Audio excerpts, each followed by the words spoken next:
So it's great to be here with you guys. My name is Frank Collins. I'm a marriage and family therapist, and I'm here with my wife. Hi, I'm Sylvia Collins, and I'm a clinical mental health therapist. And we have been tasked with talking about relationship goals for couples. And so there's so many different places where we could start, but one of the number one concerns people bring in when they come into couples therapy is working on communication issues. Yep. And so while that's really broad, it is kind of a fundamental first step. And so we're going to start there today. And again, this is going to be kind of a brisk overview. And so we're going to try to give you guys some different topics and ideas of things that you can look up later, maybe follow up with a marriage therapist and really see some of the patterns of your interactions.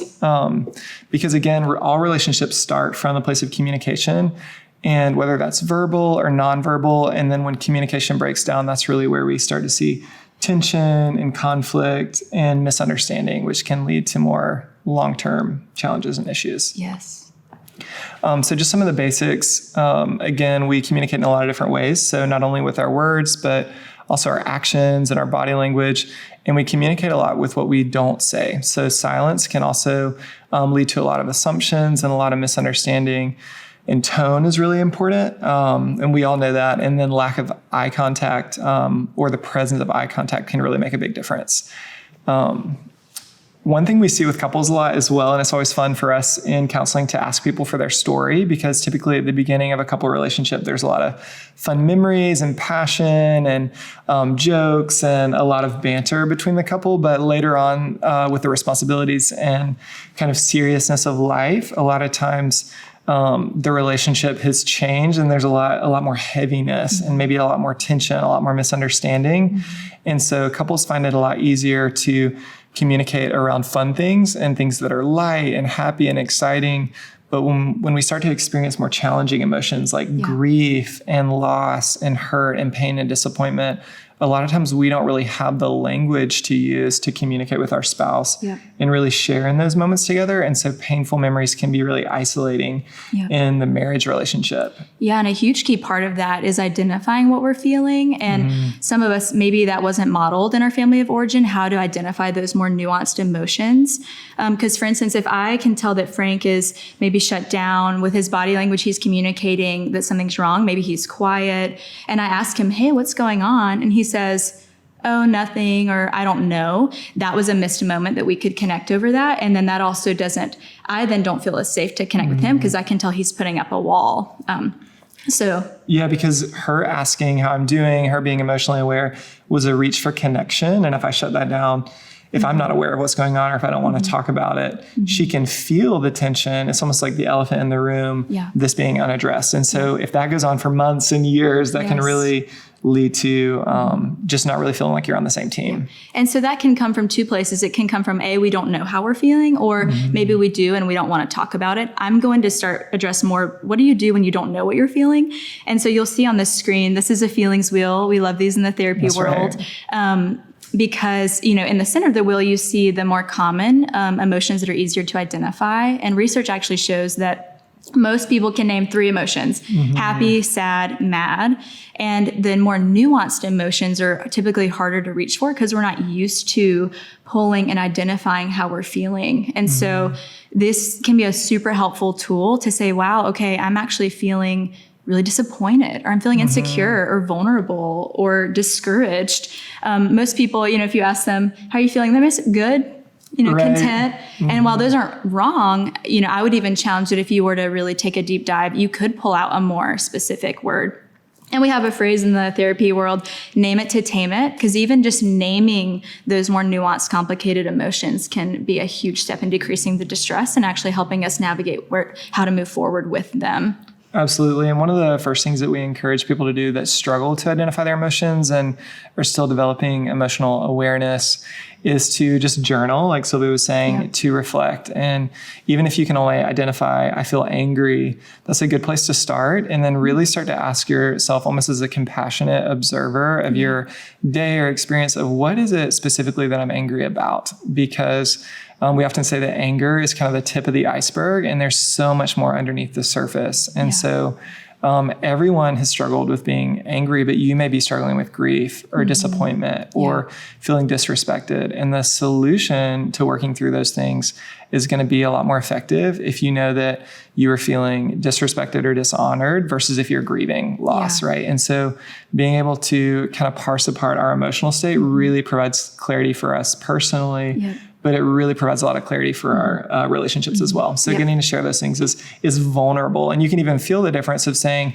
I feel frustrated or annoyed, and versus saying, I feel jealous, right? Or I feel really hurt. Those are really different levels of vulnerability. And go ahead. Yeah. And I'm just getting excited to share because so the next thing we're talking about is these I feel statements. And it's really hard to use an I feel statement if you don't know how you feel. And the purpose of these, this is one of the gold standard of communication tools, which is why we're presenting it to you. Because if I can vulnerably describe to Frank how I'm feeling, he's going to be able to connect with an experience he's had of a similar emotion and then be able to meet me there with a lot more empathy. And that's what we want to help happen. You're not being vulnerable if you follow I feel with like or that. Then you're actually describing a thought. You're no longer describing an emotion. So for example, if I were to say, I feel disappointed because you were late getting home when I had dinner prepared on time. And then I could respond defensively and be like, I was busy all day. You knew that. Why didn't you just, just wait till later or whatever it may be, right? Yep. But whereas like a more compassionate response would maybe be him reflecting back what he heard me say. Yeah, which she said that she felt, hurt. And so for me to say, I hear that you're feeling hurt and because I was late coming home. Yeah. And then I can also ask you to develop that and be like, what did you need from me today? And that would be a really helpful opportunity for connection. Whereas if I'm not able to clearly describe to him how I'm feeling, it's going to be hard for him to connect with me back. And so again, practicing with the feelings wheel, identifying feelings, especially if it's a moment of tension or conflict, of maybe stepping away and I'd maybe be like, I think I am feeling ignored, or I do feel jealous, because a lot of times we can't control how we feel, and it's well-meaning, but we can project that out in a way that does not provoke empathy, but it can provoke more defensiveness and blame. And so to share an I feeling statement is actually pretty vulnerable, and so it can be helpful if you guys are struggling with this in your relationship to kind of tip the other person off and say, I'm about to share something vulnerable with you. As canned and as awkward as that may sound, it really lets the other person know, okay, I really want to respond back in a vulnerable way and honor their vulnerability, because if my wife is being really vulnerable with me and I don't catch that, then I may be too direct or blunt, or may miss an opportunity for connection. And so you guys can help each other out. So if you're aware that something's going on and then you say, I'm going to share something vulnerably with you, that cues my mind that I really need to listen. And we can feel the emotional safety is present when it feels soft, right? When it feels kind, when it feels warm and welcoming.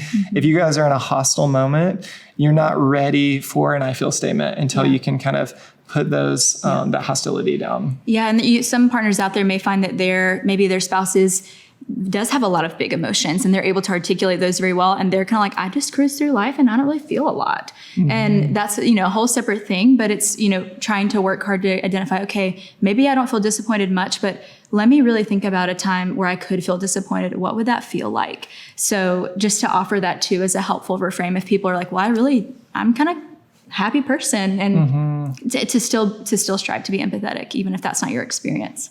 Absolutely. And again, therapists always talk about feelings because it is like the language of the soul. And so it takes practice to learn how to put that into words, whereas our thoughts are typically a lot more linear. Emotions are more abstract. And so it's really important in order to maintain that connection that we're able to communicate about what we feel. We're going to transition to give a few more nuggets. So one of the biggest guru researchers in the couples world is John Gottman, and he really set out years ago to start to research what is it that's causing half of marriages to divorce. How can we maybe even to a scientific level pinpoint this is what's happening so that we can actually provide change? And he identified 4 communication styles that he called them the 4 horsemen, kind of similar to the 4 horsemen of the apocalypse, because when you start to see these, it kind of can signal destruction if they're left unaddressed. And just to kind of give you, to normalize, we all do these from time to time, or probably have done them at times in our life. And so the goal is not to eradicate them, but it's start to notice. And then we're going to give you some antidotes of how you can start to transition and change that behavior if this is a communication style you find yourself in. Perfect. So the first one that comes up is criticism, and then contempt, defensiveness, and stonewalling. And again, we're going to kind of define these a little bit more specifically so you guys can see which ones might be coming up in your relationship that are causing disconnection. Yeah. So as you guys know, criticism is an attack on someone else or your partner that is really about who they are. It's like at the core of their character. So this isn't offering a critique or a complaint or a healthy criticism, but it's really kind of a negative attack on the person's character. And so an example of this might be, you said you'd wash the dishes, but there's still a pile in the sink. You never do what you say you'll do, right? Like that last piece is really a pretty strong criticism. Yeah. Whereas the kind of antidote or healthy example would be a gentle startup, which is, I've noticed there's some dirty dishes in the sink. Would you mind cleaning them, please? Yep. Right. It's more of a vulnerable request. Yes. And that's something too we want to point out, is that whenever you're maybe experiencing a more unpleasant emotion or in a harder season of life, maybe you're in a season of depression, but this can happen even just in a conflict, we're a lot more likely to think in very extreme black and white terms. You always do this, you never do this. And that is a normal response that comes up in us that we have the choice to engage with or not. Because the reality is if I were to really sit with you and challenge you, okay, well, let's look, is there any time that you've seen something different? People are able to then start pulling up other examples. And so it's important to really start to pay attention when we're doing that black and white, all or nothing thinking and criticizing our partners. Yes. And so it's vulnerable because tension in our marriage relationship with our partner, it comes a lot of times because we don't know how to emotionally regulate and figure out what's going on for us intrapersonally. Yeah. And so a lot of this awareness work comes from realizing I feel critical toward my partner. And instead of immediately saying that, I have choices that I can make, that I can reflect. Yeah. Okay, what is it that I actually need? Am I trying to insult them or am I trying to get the dishes done, right? And for us to feel like we're on the same team through that interaction. And just a helpful thing to note, so criticism is really like the gateway into these other three that can be a little more overt. That one can be a little more insidious, but they're all equally significant. The next one we're going to talk about here is contempt. And so contempt, what it looks like as it kind of comes out in your relationship is really just being mean and kind of hostile. And so a lot of it is more of like a tone of the heart, a posture of the heart. And the behavior that often comes with it is mocking and sarcasm, eye rolling, negative body language, scoffing, those kind of things where you might say something that's okay, but really your heart behind it or your behavior is not appropriate or is not honoring. And that is sometimes felt even more deeply than hurtful words. And so a lot of times when couples are frustrated or they've lived with years of miscommunication, there can be a kind of a tone of contempt. And so the way we start to turn that around in the short term is to, instead of holding back bitterness and disappointment and letting it come up as contempt, to really identify our emotions and then describe those feelings and needs to your partner. So instead of allowing things to go by and be like, well, she never does that anyway, to say, hey, I'm still feeling disappointed that we haven't been able to figure out going on a date once a week or whatever the need was. And then the long-term vision, of course, to counteract contempt is really just to build a culture of fondness and admiration for the other person in your heart. So even when they're not there, how are you thinking about your partner? That's something that you can take personal accountability around, is they are your spouse, and really getting to enjoy them and figure out who they are, even in the midst of seeing their weaknesses, and how can you help build them up in the way you think about them and the way you praise them. Yeah, absolutely. Okay. Awesome. Kind of moving into the next one would be defensiveness. And this is one we can all relate to from time to time. And really what it is it's self-protection, but unfortunately it comes out in the form of blame. So that the problem, it's actually not me, but it's you. And for instance, a complaint that, maybe I could give Frank would be, hey, did you call your parents to let them know that we're coming tonight like you said we would? And then I could say, I was just too busy today. Why didn't you do that? Yeah. So you can feel the harshness in that. Yeah. Whereas I could present the same thing like, hey, did you call your parents to let them know we're coming like you said you would? And then I could just take ownership and say, I completely forgot. It was really busy today. How can, and basically kind of have the mindset of how can I make that better? And I could say, I'll go ahead and call them right now. Yep. So, taking responsibility is that antidote of, what can I own here? Maybe I'm not totally at fault here, but instead of trying to explain my side, to identify, okay, I can see how that is. And once that vulnerable exchange has occurred, maybe then if there's perspective you want to share of why you did what you did, maybe doing that later and not in that moment when that person's trying to be vulnerable. Yeah. A lot of times this is where we see couples just miss each other is one person will come with kind of a concern, right? Like, why did you call, your parents, whatever it may be. And then the other person wanting to explain why they don't really validate the fact that the other person felt vulnerable or disappointed. And so really what needs to happen is just slow it down and give the other person space. Right. And so for you to hear them out, say, is there anything else? Like, how do you feel about that? You can expand the problem. And allowing yourself to do that, sitting with that discomfort is really going to honor the other person. And it's going to allow you guys to move forward. Absolutely. And we'll kind of move on to this fourth and last one, which is stonewalling, which is really what it sounds like. It's when you totally shut down and you kind of ignore, like you put a wall up towards the other person. And this can be I'm really angry and I'm ignoring them and I'm not gonna be vulnerable and break that wall. Or it's important to note that this can also be due to physiological flooding.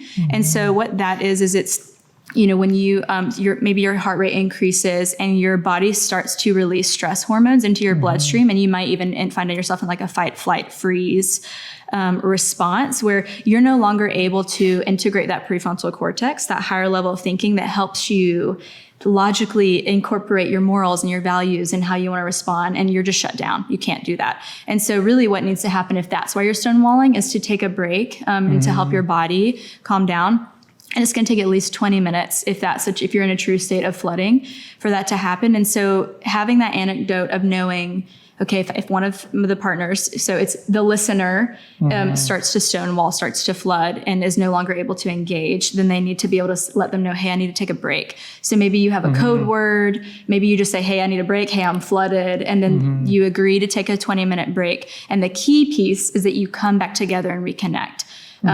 You hear about couples, and a lot of people can relate to maybe people get in a fight or they kind of start to ignore each other for a while, and then something funny happens and it breaks the ice, and then they just kind of move on and they never go back to actually talk about what happened, because that's really, the more we ignore stuff, we're just shoving more under that rug that's creating a bigger lump to trip over next time. Absolutely. And again, I love what you shared about communicating even beforehand. So if you guys know that this pattern exists in your relationship, it can be helpful to talk to your spouse and say, hey, when you're sharing a lot with me and I get overwhelmed, I do start to stonewall. And so in those moments, I'm going to need to advocate for space. And I'm going to do that by maybe even something simple, like you said, like let's take a break. And it's really honoring to say, let's take a break. So the other person knows you're not just walking away, because walking away can be really aggressive in its own way.